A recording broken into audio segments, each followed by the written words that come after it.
Okay, hello everyone. So today is going to be a little bit different. I'm going to be doing a portfolio review.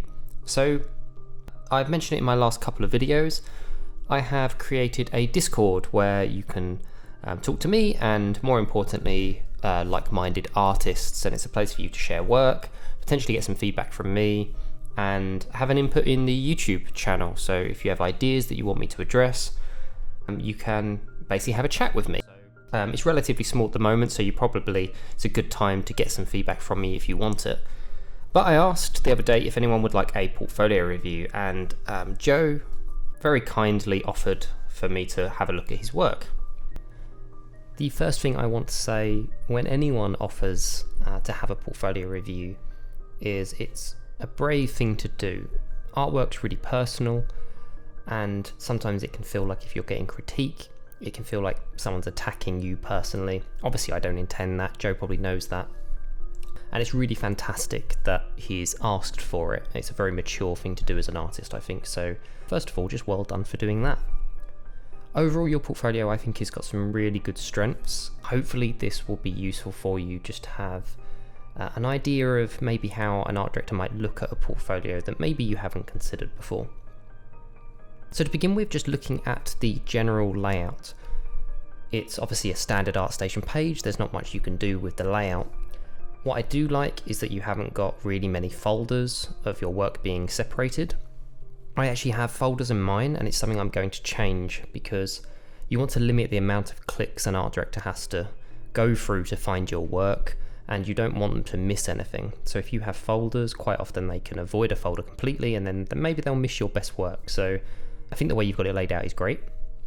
Looking at this whole page, now this is the first thing an art director will see, so they're going to judge you on this. So you want this to look as good as it possibly can. The only thing you can really do is choose what images are shown and arrange them in a way that looks great. The only negatives I would say you've got currently, I don't love the text for photo studies and life drawing.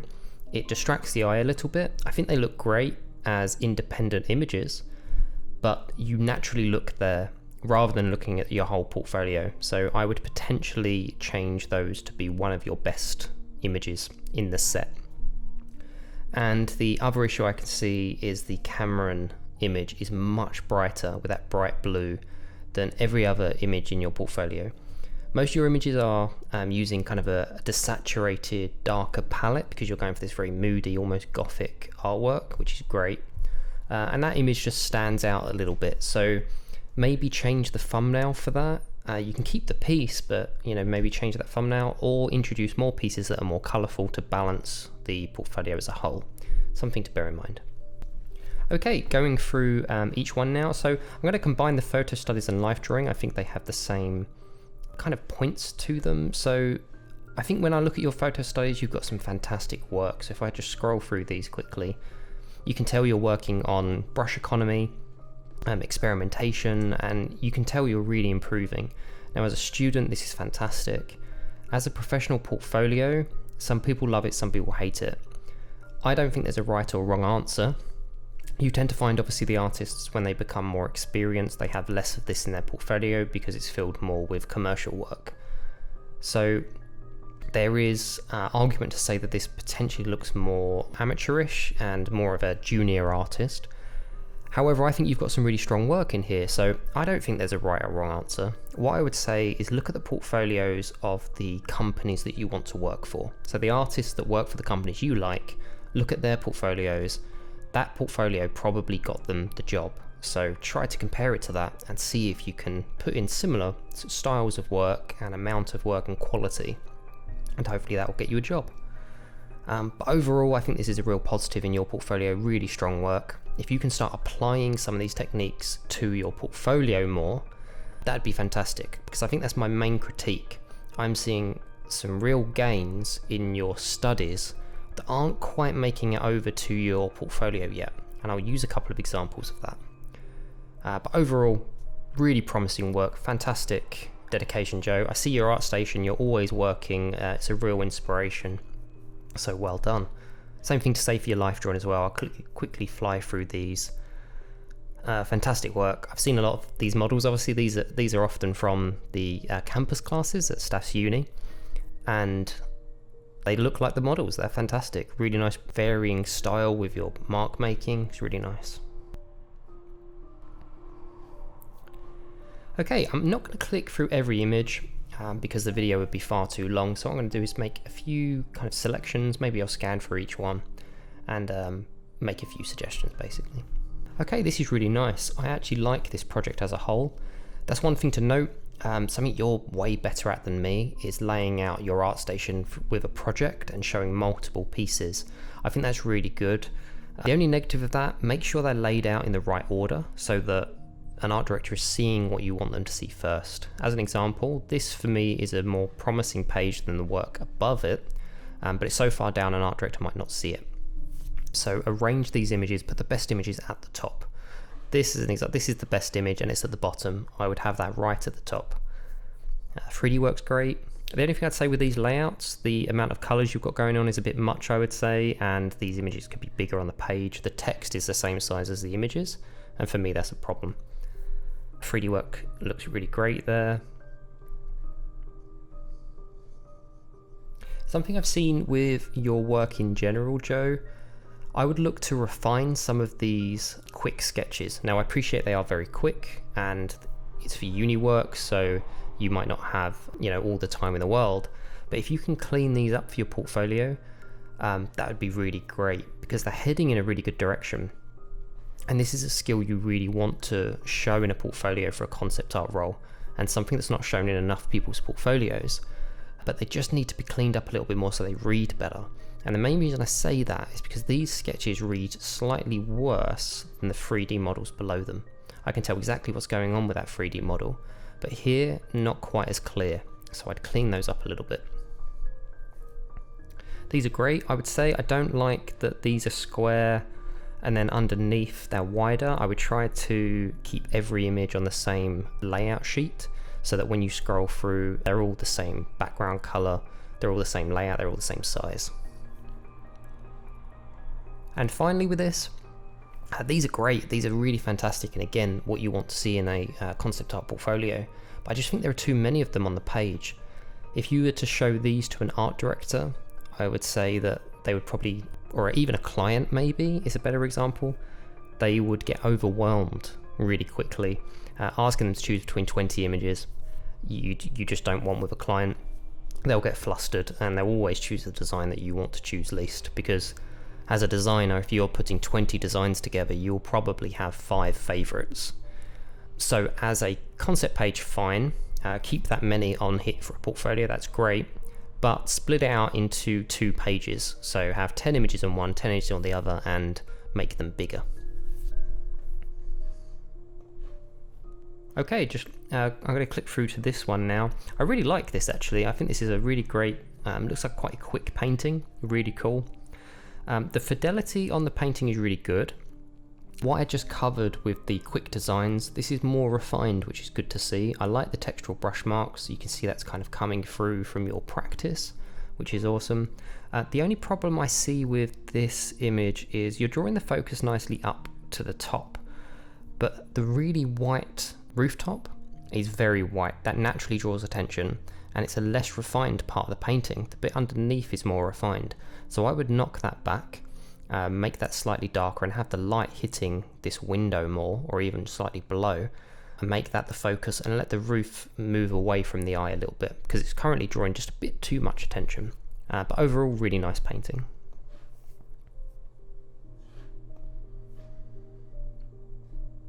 Again, really nice images. You're showing a really good understanding of lighting, which I think is fantastic, using 3D, which again is very good. My main critique with this piece, it's a small thing really, but I think it would help the image. You've got these birds in shadow. Being one color is fine, because in shadow light information starts to disappear, so you can simplify form. But when you light it, so when you've made them lighter, they should be catching light in different directions, so there should be 3D form on those birds, and there's not. Now I get that it's a graphic approach. I feel like it works really well with the dark, doesn't work as well with the light. So for me, I would maybe hide those with some clouds or mist, or just make them darker. I appreciate why you've done it. I just think you need a little bit more 3D form if that's how you're going to show those. And also I just think there are a few too many. It's a little bit distracting, because if I'm to read this image, you want me to look here, but my eye leads up here to this area where it's very contrasted.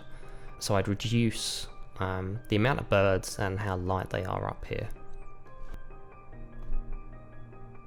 Okay, looking at this piece, I think it's cool. And again, you've got some good concept work here. This kind of work is fantastic to see in a portfolio. Again, I think it could be a little bit more refined, but I really like your style for painting these in. And you can see it kind of goes from these kind of quick silhouettes to these more developed designs. Again, these could be a little bit more developed to my taste, but that's okay. But overall, the concept work here is really fantastic. For me, the problem with this piece is the final image. Because you've used a lot of photo textures, used a lot of brush marks, textural work, that currently takes over the image. There's not enough 3D form. I can't quite tell what this creature is. I can tell there's a silhouette of a human there, but that could be, you know, made more apparent. The texture work on top, it all reads as quite flat. And I can tell that the kind of artwork you're inspired by, this kind of textural work that looks really fast, but just remember that 3D form is king. Your composition's good, everything else is, like design-wise, is good, but the 3D form is not quite reading.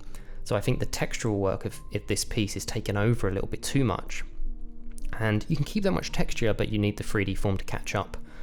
Especially with this front one, if that one reads, and I understand what's going on with this front image, that one there can be that simplistic, and my brain will make the connection. But that front one needs to read really well. So I think John Parks is probably an inspiration for you as an artist. He does this really well. Areas of focus really draw attention. He knows that, and he adds more detail to that area. Areas that he doesn't really want you to care about, he pushes away into the distant, makes them more gestural, and just adds random brush marks essentially. So he's fantastic at doing that. And this piece just needs that attention, I would say.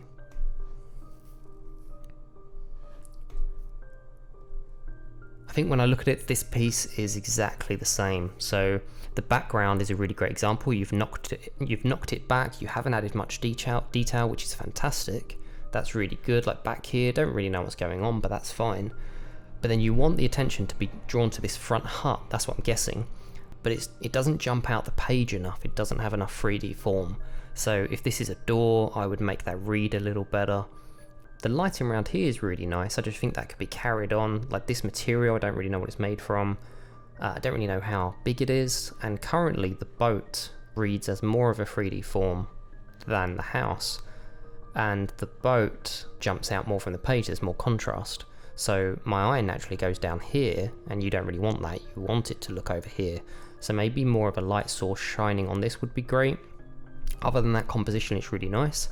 Just needs that little bit of refinement again to make the piece read as a really compelling image. Okay, again, these quick silhouettes, really nice, really good. Too many on a page, and they're not laid out in the same way as the top image. So I would change that if you can, maybe give them a little bit more space. These designs are nice, again, they're bigger, they're reading as better images overall. And these are really nice as well. So if you can get them all in the same page layout, maybe have them combined onto one page, so you have thumbnails really small at the top, then you have the bigger thumbnail development designs and these color designs as well on one page. That might look quite good. The 3D work, yeah, this is interesting. So this is pretty good, but I feel like your light source isn't doing you many favors. It's quite ambient and it's very shiny, even in areas that you don't want that shine. So let's see if that carries on. Yeah, so you've removed the shine on the top. So I feel like a little bit more planning in your 3D, you'd get more realistic results in your 3D model with your lighting, which would end up with better results in your final design as well. So yeah, your 3D currently, I would work on those rendering with your lights, maybe set up a few different lighting scenarios, try to improve your render, and it will improve your final result, I think. The design's cool though, really nice. And I think in general, what I was talking about earlier on with the blue background, when you click on the image like this, it looks cool, but yeah, doesn't read as well for the main portfolio. Okay, looking at the final piece in your portfolio. Again, looks very cool. The only thing I'd say, this apartment is the main part of the image, and yet it's quite small compared to all the other images laid out. So I'd make that bigger, make these a bit smaller. Just remember where you're directing the eye with a page. This one works a bit better, but again, that could probably be a little bit bigger, and all these could be a bit smaller. Same for this one. Overall, really great. And again, nice. I think in general, you've got some really great work. You're heading in a really great direction. The main thing for me, your master studies and your photo studies are showing real development, real skill. You can clearly paint. You have a good understanding of how to paint, but it's not the final detail, the final fidelity of an image isn't quite coming through in your portfolio yet. Now, that might be a case that you haven't updated your portfolio, which is fine. But if this is your most current work, I would say there is a missing link in there. And for me, the chances are, if you're painting from a master's study, you're painting from their brushstrokes. You are basically painting from the decision making that they have made. Now, if you can't quite make those decisions yourself, then take a step back from the master studies and focus more on those photo studies and try to do them in a style of an artist. So grab a Sargent painting who's, fantastic brush marks. Grab a Sargent painting, but don't paint that, paint something else. Paint a photo of someone and try to achieve the same style as Sargent. That would be my recommendation for that, because it's just the final fidelity that you're missing, the final detail, the 3D form isn't quite popping. It might just be time that you need to spend a little bit longer on these pieces to really make them pop. But overall, heading in a great direction. It'd be really interesting to see what you think of this. It'd be great for me and you to have a conversation, Joe. But anyone else, hopefully this has been useful for you to listen to. If you want a portfolio review or want me to paint over some of your work, please feel free to join my Discord. The link is below. And also, I'm going to add the link for Joe's portfolio. So if you want to give him a follow or contact him to say how great his work is, I'm sure he'd be okay with that. So thank you very much for watching today. Hopefully this has been useful, and I'll catch you in the next one.